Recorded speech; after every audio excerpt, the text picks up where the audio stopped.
നേർവേദി പ്രഭാഷണ പരമ്പരയിലേക്ക് ഏവർക്കും സ്വാഗതം. സുവിശേഷകൻ കുഞ്ഞുമോൻ തോട്ടപ്പള്ളി ഇപ്പോൾ നിങ്ങളുമായി ദൈവവചനം പങ്കുവെക്കുന്നു. ശ്രദ്ധിച്ചാലും.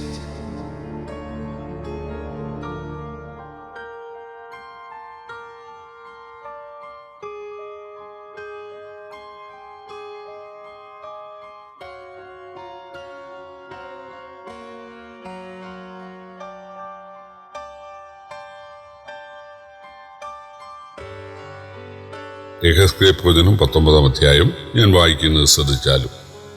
നീ ഇസ്രയേലിന്റെ പ്രഭുവിനെ കുറിച്ച് ഒരു വിലാപം ചൊല്ലേണ്ടത് നിന്റെ അമ്മ ആരായിരുന്നു? ഒരു സിംഹി തന്നെ. അവർ സിംഹങ്ങളുടെ ഇടയിൽ കിടന്ന് തന്റെ കുട്ടികളെ ബാലസിംഹങ്ങളുടെ ഇടയിൽ വളർത്തി. അവൾ തന്റെ കുട്ടികളിൽ ഒന്നിനെ വളർത്തി, അതൊരു ബാലസിംഹമായി തീർന്നു. അത് ഇര തേടി പിടിപ്പാൻ ശീലിച്ചു, മനുഷ്യരെ തിന്നുകളഞ്ഞു. ജാതികൾ അവന്റെ വസ്തുത കേട്ടു, അവരുടെ കുഴിയിൽ അവൻ അകപ്പെട്ടു. അവർ അവനെ കൊളുത്തിട്ട് മിസ്രയീം ദേശത്ത് കൊണ്ടുപോയി. എന്നാൽ അവൾ താൻ വെച്ചുകൊണ്ടിരുന്ന ആശയ്ക്ക് ഭംഗം വന്നു എന്ന് കണ്ടിട്ട് തന്റെ കുട്ടികളിൽ മറ്റൊന്നിനെ എടുത്ത് ബാലസിംഹമാക്കി. അവനും സിംഹങ്ങളുടെ ഇടയിൽ സഞ്ചരിച്ചു, ബാലസിംഹമായി തീർന്നു. ഇര തേടി പിടിപ്പാൻ ശീലിച്ചു, മനുഷ്യരെ അവൻ തിന്നുകളഞ്ഞു. അവൻ അവരുടെ രാജധാനികളെ അറിഞ്ഞു, അവരുടെ പട്ടണങ്ങളെ ശൂന്യമാക്കി. അവന്റെ ഗർജനം ഹേതുവായി ദേശവും അതിലുള്ളതൊക്കെയും ശൂന്യമായി പോയി. അപ്പോൾ ജാതികൾ ചുറ്റുമുള്ള സംസ്ഥാനങ്ങളിൽ നിന്ന് അവന്റെ നേരെ വന്ന് അവന്റെ മേൽ വല വീശി അവൻ അവരുടെ കുഴിയിലകപ്പെട്ടു. അവർ അവനെ കൊളുത്തിട്ട് ഒരു കൂട്ടിലാക്കി ബാബേൽ രാജാവിന്റെ അടുക്കൽ കൊണ്ടുപോയി. ഇനി അവന്റെ നാദം ഇസ്രയേൽ പർവ്വതങ്ങളിൽ കേൾക്കാതെ ഇരിക്കേണ്ടതിന് അവർ അവനെ ദുർഗങ്ങളിൽ കൊണ്ടുപോയി.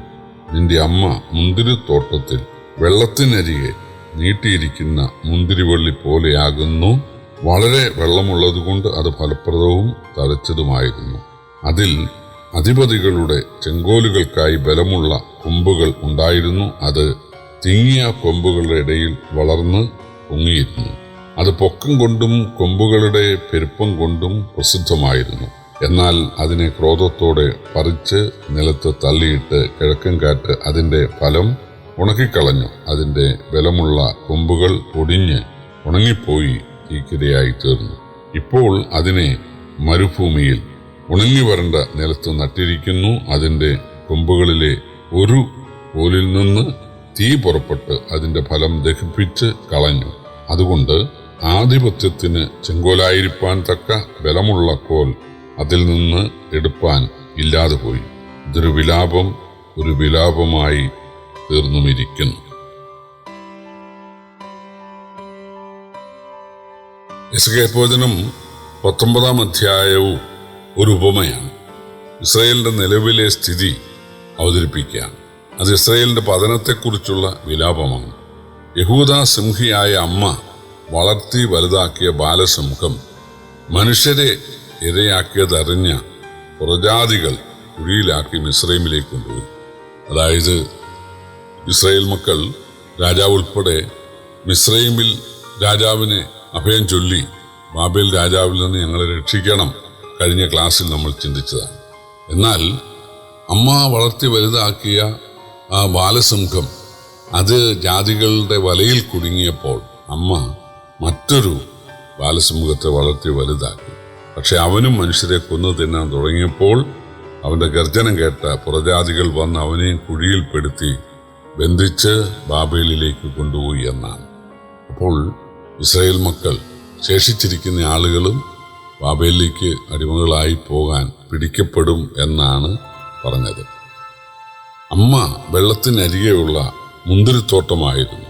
രാജാക്കന്മാരുടെ ചെങ്കോലിന് പറ്റിയ കൊമ്പുകൾ അതിൽ നിറഞ്ഞിരുന്നു. പക്ഷെ അവൾ പറിച്ചു കളയപ്പെടുവാനും ഉണങ്ങിപ്പോകാനും ഇടയായി. ഇസ്രായേൽ രാജാക്കൾ ഉൾപ്പെടെ മിസ്രയീമിന്റെയും ബാബേലിന്റെയും അടിമകളാകുകയും ദുർബലരായ കുറെ പേർ ഇസ്രായേലിൽ ശേഷിക്കുകയും ചെയ്ത കാര്യമാണ് ഉപമയിലൂടെ ദൈവം അറിയിച്ചത്. ആ ശേഷിപ്പിനെയും ദൈവം പറിച്ചു കളയാൻ പോകുന്നു എന്ന പ്രവചനമാണ് അവസാനം നൽകിയത്.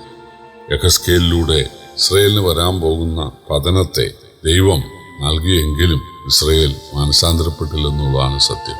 ഇന്നും പ്രിയപ്പെട്ടവരെ, അവിടെ മേഘവിസ്ഫോടനം നിമിത്തവും പെരുമഴ നിമിത്തവും ഉരുൾപൊട്ടൽ നിമിത്തവും ഭൂചലനങ്ങൾ നിമിത്തവും ആളുകൾ ലോകത്തെമ്പാടും പ്രതീക്ഷിക്കാത്ത സമയത്ത് ഉറങ്ങിക്കിടക്കുമ്പോൾ മരണത്തിനിരയാകും. ഒരു ശവസംസ്കാരം പോലും അവർക്ക് ലഭിക്കുന്നില്ല. ഇതൊക്കെ ദിനേന കണ്ടിട്ടും ആശുപത്രികളിലെ രോഗികളുടെ എണ്ണം വർദ്ധിക്കുകയാണ്. പുതിയ പുതിയ രോഗങ്ങൾ, എയ്ഡ്സ് പോലെ, അല്ലെങ്കിൽ കൊറോണ പോലെ, അല്ലെങ്കിൽ ജപ്പാൻ ജ്വരം, ഡെങ്കിപ്പനി, അതുപോലെ മലേറിയ, ക്ഷയം, ഹാർട്ടിന്റെ അസുഖം, പ്രഷറിന്റെ അസുഖം, ഷുഗറിന്റെ അസുഖം എന്നു വേണ്ട ആശുപത്രിയിൽ രോഗികളെ കൊണ്ട് നിറയുകയാണ്. പക്ഷേ ആളുകൾക്ക് ഒരു ഭയവുമില്ലെന്നുള്ളതാണ് സത്യം. പിന്നെയും ദൈവം നൽകിയ പണം മദ്യത്തിനായിട്ടും പാപത്തിനായിട്ടും ആളുകൾ വിനിയോഗിക്കുകയാണ്. ദൈവം ഇതൊക്കെ കണ്ടുകൊണ്ടിരിക്കുകയാണ്. തീർച്ചയായിട്ടും അഹങ്കാരികൾ താളടിയാകും എന്നാണ് മലാഖിയുടെ പ്രവചനത്തിൽ വായിക്കുന്നത്.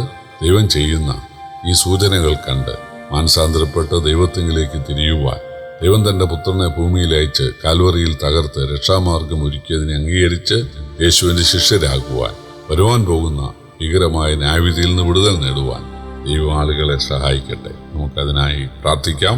കർത്താവിന്റെ വലിയൊരു നാമം വാഴ്ത്തപ്പെടുമാറാകട്ടെ.